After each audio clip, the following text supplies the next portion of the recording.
Assalamualaikum warahmatullahi wabarakatuh. Waalaikumsalam warahmatullahi wabarakatuh. Alhamdulillahirabbil alamin. Untuk memulai pelajaran kita pada hari ini, baik, Ibu minta tolong kepada ketua kelas untuk memimpin doa pada hari ini. Silahkan.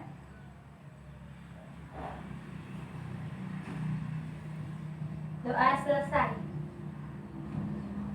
Alhamdulillah, pertemuan kita pada hari ini, sebelumnya marilah kita bersama-sama melafazkan basmalah. Bismillahirrahmanirrahim. Nah, sebelum lanjut pada materi kita pada hari ini, Ibu minta tolong kepada ketua kelas untuk absen. Ya, Bu. Oh ya. Setelah itu udah ya. Oke. Terima kasih ketua kelasnya. Kawan-kawannya, alhamdulillah ya. Masuk semua.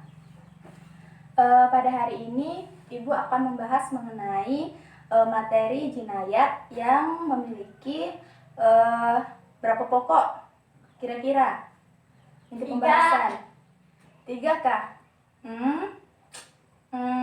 Kayaknya masih belum tepat. Oke. Ibu jelaskan aja ya. Nah, nanti ada penjelasannya. Nah, Ibu kasihkan inti-intinya aja gitu. Nah, jinayat itu terdiri dari salah satunya misalnya adanya pembunuhan, yang kedua kisos, yang ketiga diyat, dan yang keempat kafarat. Nah, baik anak-anak, kita lanjut saja ke pembahasan, yaitu mengenai jinayat. Sebelumnya kalian pernah dengar mengenai jinayat yang sudah Ibu jelaskan keempat aspek tadi? Belum ya? Baik, kita lanjut saja mengenai materi yang pertama, yaitu mengenai pembunuhan. Ibu lanjut saja ya.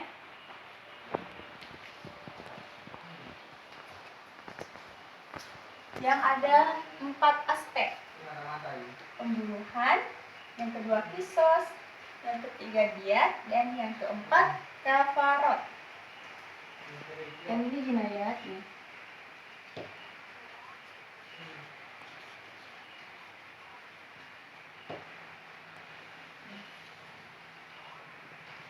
Oke.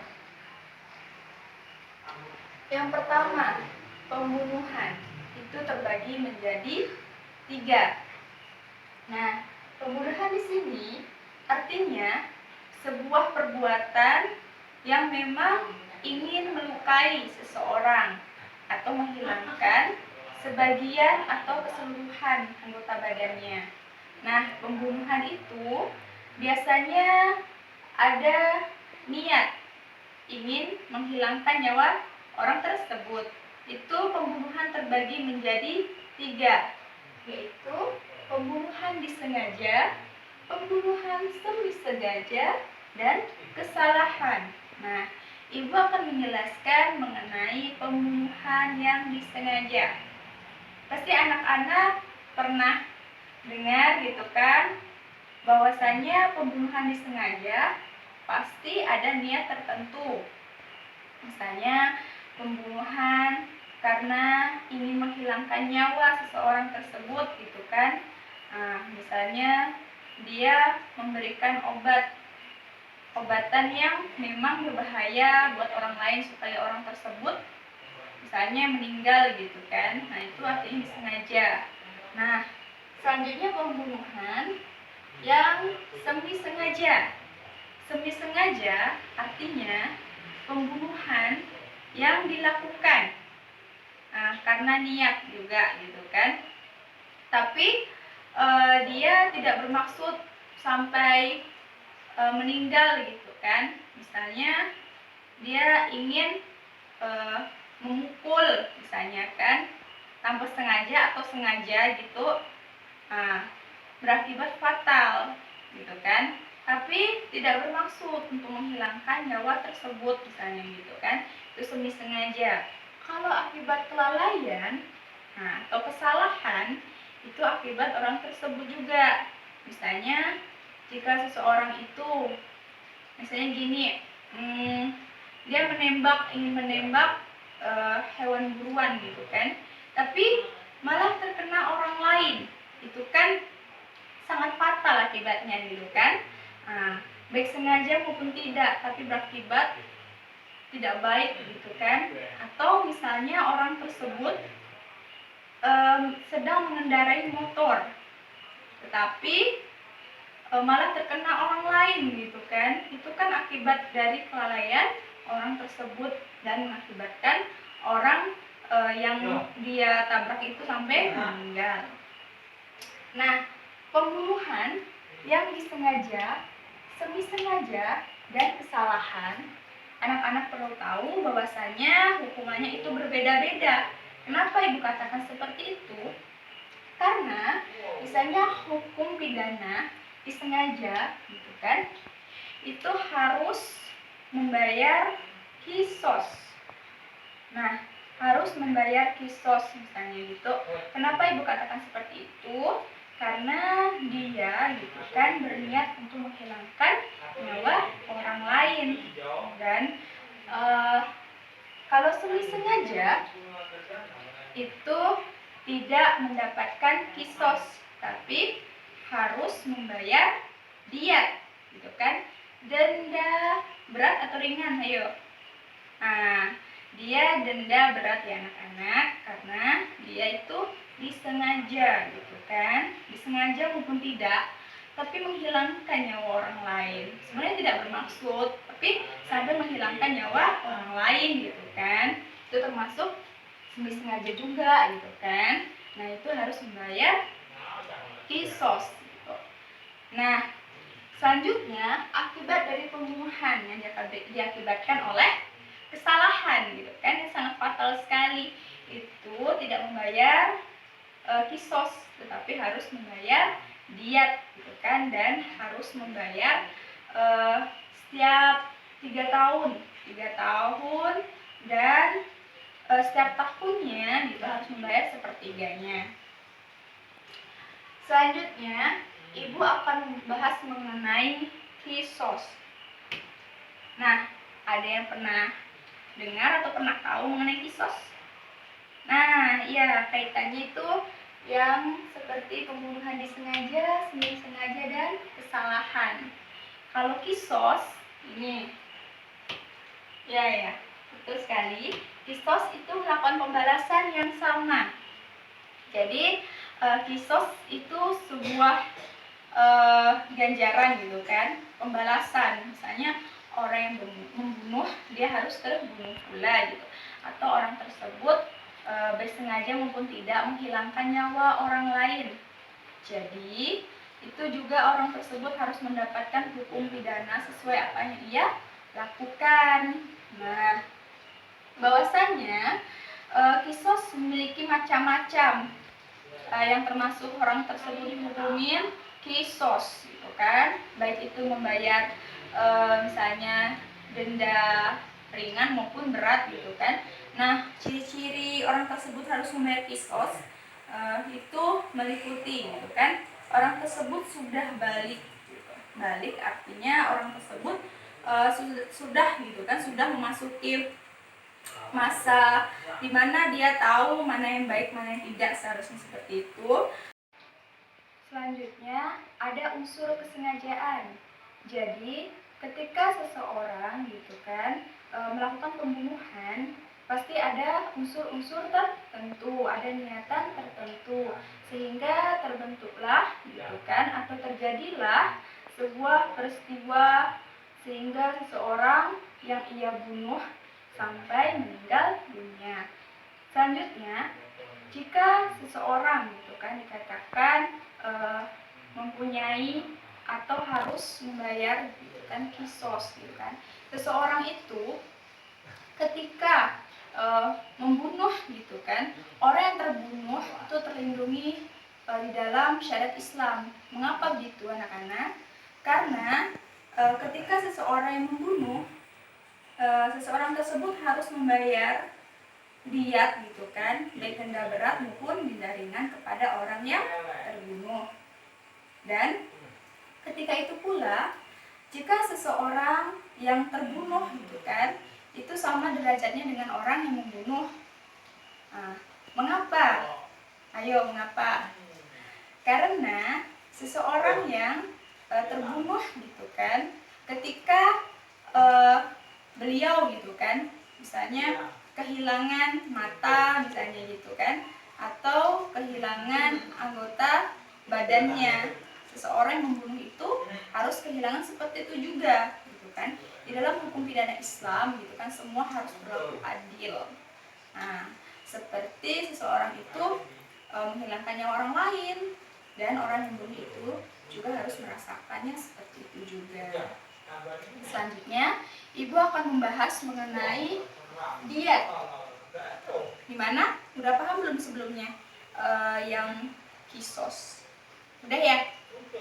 Selanjutnya, Ibu akan membahas mengenai diat, yaitu diat artinya gitu kan, sebuah denda yang harus dibayar ketika seseorang itu melakukan perbuatan atau kejahatan gitu kan, baik itu pembunuhan gitu kan, perampokan atau pencurian misalnya gitu kan, dan membuat seseorang itu menjadi korbannya. Nah, diat itu terbagi menjadi dua, yaitu diat berat dan diat ringan. Nah, ada yang paham diat berat dan diat ringan, ada yang masih bingung. Masih bingung ya? Oh, ya, masih bingung karena Ibu belum jelaskan.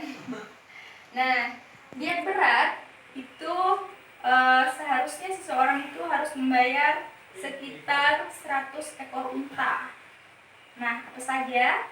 Nah, 100 ekor unta terdiri dari 30 ekor unta betina berumur 3-4 tahun, 30 ekor unta betina berumur 4-5 tahun, dan 40 ekor unta betina yang sedang bunting. Nah, sebab-sebab gitu kan, mengapa seseorang itu harus membayar diat berat? Karena seseorang itu telah melakukan pembunuhan yang disengaja, semi sengaja, dan dilakukan pembunuhan di tanah haram. Nah, itu termasuk diat berat. Selanjutnya, Ibu akan membahas mengenai diat ringan. Nah, diat ringan itu hampir sama dengan tadi, tapi dia lebih ringan ya anak-anak gitu kan, karena nanti ada pembahasannya. Nah, diat ringan itu harus gitu kan membayar sekitar 100 ekor unta.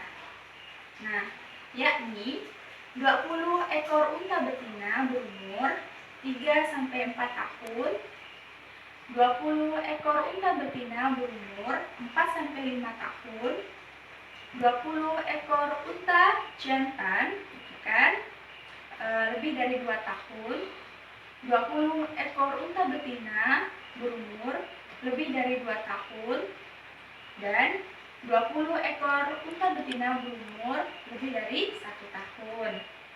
Nah, itu termasuk diat ringan. Nah, ada yang bertanya? Ya? Masih bingung ya? Nah, masih bingungnya mana nih? Ini? Masih bingung sebab-sebab ditetapkan diat? Oke. Sebab-sebab ditetapkan diat. Mengapa? Karena orang tersebut tidak ada jera. Nah, tidak ada jera gitu kan.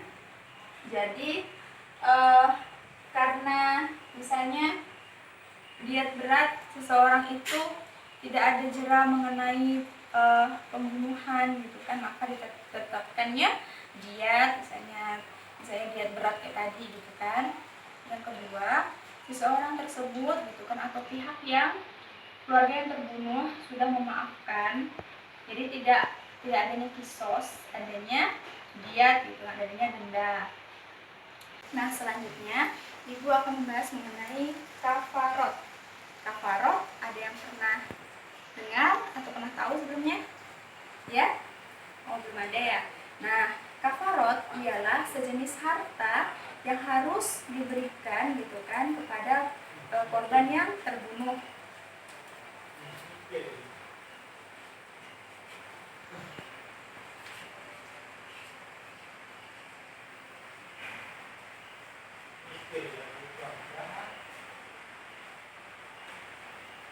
Sejenis harta. Jadi kafarot ini artinya pembunuh juga diiringi dengan bertobat, gitu kan? Bertobat juga punya kesadaran gitu bahwasannya dia harus membayar kisos atau membayar diat adu denda kepada orang lain. Kalau misalnya seseorang itu tidak mau membayar gitu kan, seseorang itu harus memerdekakan seorang hamba sahaya atau berpuasa 2 bulan berturut-turut. Nah, hikmah adanya kafarot yakni semakin mendekatkan diri kepada Allah Subhanahu wa taala. Jadi, ketika seseorang gitu kan sadar bahwasanya perbuatan pembunuhan itu perbuatan yang tidak bagus, tidak baik dan dilarang Allah, maka seseorang tersebut akan bertobat dan kembali ke jalan Allah. Dan hikmah yang kedua yakni seseorang itu akan jera, karena jika kisos dan dia diterapkan dalam hukum pidana Islam, seseorang tersebut tidak akan melakukan kesalahan yang kedua kalinya. Selanjutnya yang ketiga, seseorang tersebut gitu kan, setelah dia bertobat, setelah dia sadar, maka kehidupan masyarakat akan tentram dan aman dan terhindar dari perbuatan atau tindak kejahatan ketika seseorang tersebut gitu kan berniat gitu kan atau disengaja gitu kan ingin melakukan sesuatu, maka dia akan sadar seperti itu dan masyarakat pun akan lebih tenang dan kehidupan menjadi tentram dan damai. Baik, sekian dari penyampaian Ibu mengenai jinayat, baik itu pembunuhan, kisos, diat, dan kafarot. Bagaimana? Ibu beri waktu kalian untuk berdiskusi atau bertanya mengenai materi Ibu pada hari ini. Kepada anak-anak untuk bertanya mengenai materi pada hari ini. Silakan.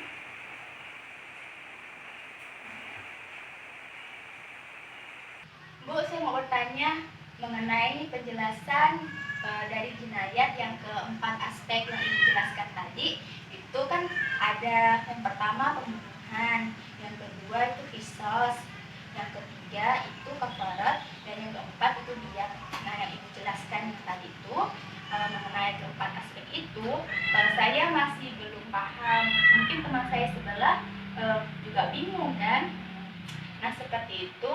Jadi saya minta tolong dari keempat tadi, saya minta contoh yang sederhana yang bisa kami pahami ya Bu dalam kehidupan sehari-hari. Dan jika kita menemui seperti itu, solusi yang terbaik, salah satunya solusi Islam, seperti apa Ibu?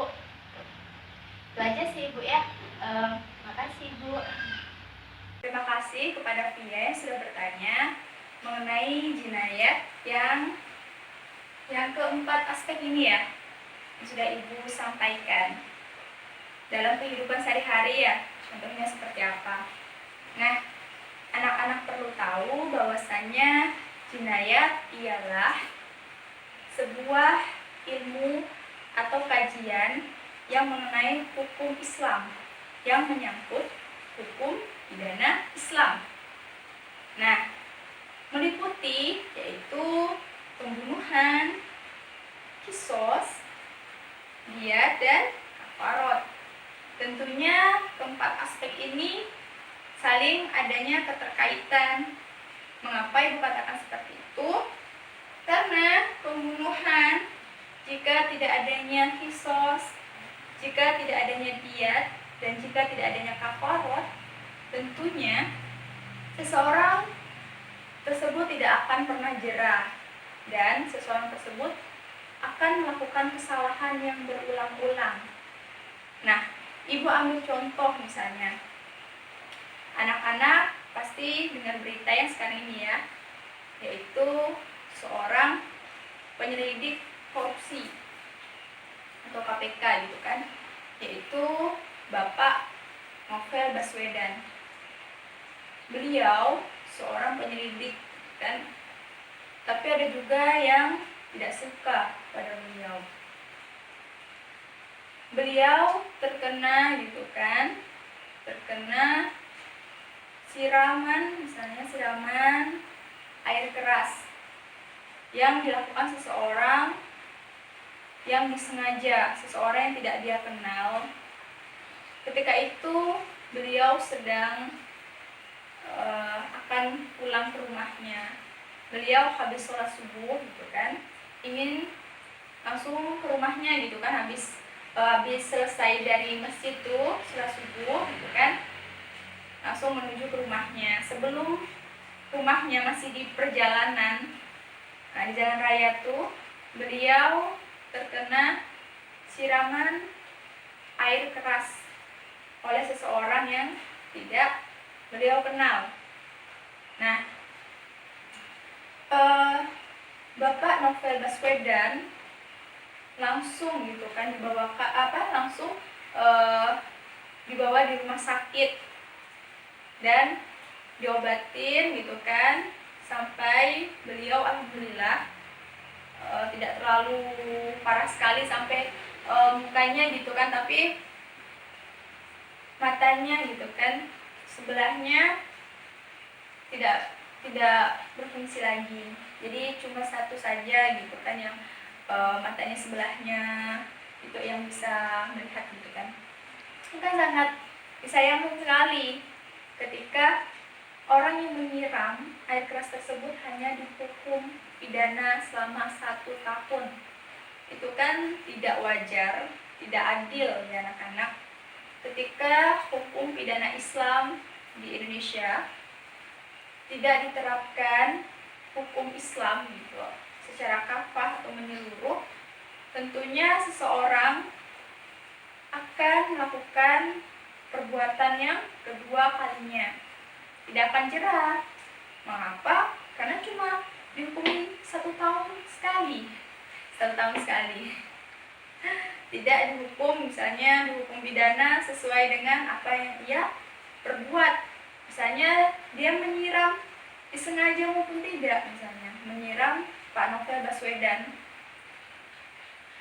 Nah, sampai sebagian badan yang hilang, tentunya yang membunuh itu harus melakukan lagi ya, harus merasakan apa ya Pak Novel Baswedan rasakan. Orang yang membunuh harus terbunuh pula, seperti itu.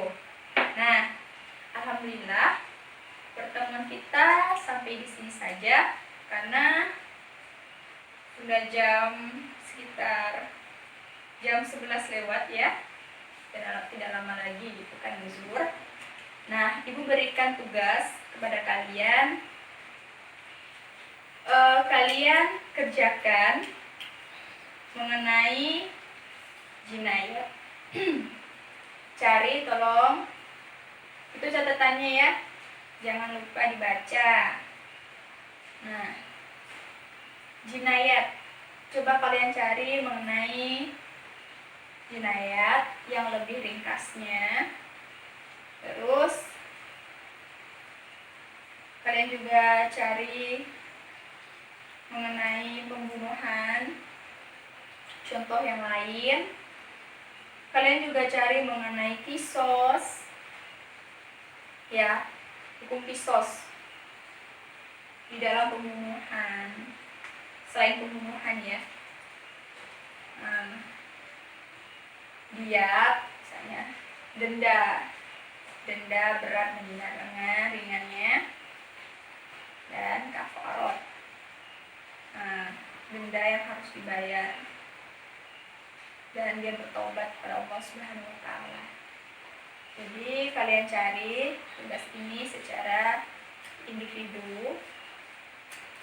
Jika ada yang ingin ditanyakan, silahkan cari ibu di ruang di ruang kantor. Nah, tugas dikumpulkan pekan depan. Baik, kalau misalnya masih belum paham gitu kan. Nah, alhamdulillah kita akhiri pertemuan pada hari ini. Ibu tutup. Wabillahi taufiq wal hidayah. Wassalamualaikum warahmatullahi wabarakatuh.